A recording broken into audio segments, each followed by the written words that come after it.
வாங்க நம்ம மல்பெரி வயல் எப்படி இருக்குன்னு பார்க்கலாம். நம்ம வயல் வந்து பார்த்திங்கன்னா அடிக்கடி தண்ணி பாஞ்சிட்ருக்கு அப்படிங்கிற ஒரே காரணத்தினால ஓரளவுக்கு நல்லா பசபசன்னு இருக்குது. பட் இதில் என்ன பிரச்சனை அப்படின்னு பார்த்தீங்கன்னா, மல்பெரி இலையே வந்து பார்த்திங்கன்னா நார்மலாக இல்லை. அதுவே வந்து பார்த்திங்கன்னா இலை சுருட்டு நோய் மாதிரி வந்து விழுந்திருக்கு.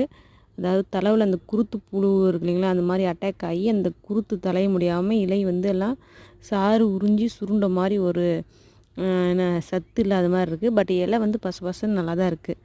இந்த தலையை அறுத்து வச்சோன்னா புழு வந்து சாப்பிடும். பட் வந்து புழு வந்து ஆரோக்கியமாக இருக்காது. புழுவுக்கு வேணுங்கிற அளவுக்கு சத்து இதுலேருந்து கண்டிப்பாக கிடைக்காது. புழு வந்து சைஸ் வந்து சின்னதாக போயிடும். ஆனாலும் பட் நமக்கு வேறு வழி இல்லை, இந்த தலை தான் நம்மக்கிட்ட இருக்குது அப்படிங்கிறதுனால இதை எப்படி நம்ம மெயின்டைன் பண்ணலாம் அப்படிங்கிறத யோசி முடிஞ்ச அளவுக்கு வந்து தண்ணி வந்து காயாமல், அதாவது நிலம் வரடாமல் தண்ணி வந்து விட்டுக்கிட்டே இருக்கிறோம். ஓரளவுக்கு வந்து செடி நல்லா வந்து நீர் உறிஞ்சி நல்லா இலை பலப்பலன்னு ஆயிடுச்சு அப்படின்னா புழுக்கு அறுத்து வைக்கலாம் இந்த பேட்சுக்கு அப்படிங்கிற ஒரு ஐடியாவில் இப்படி இருக்கும்.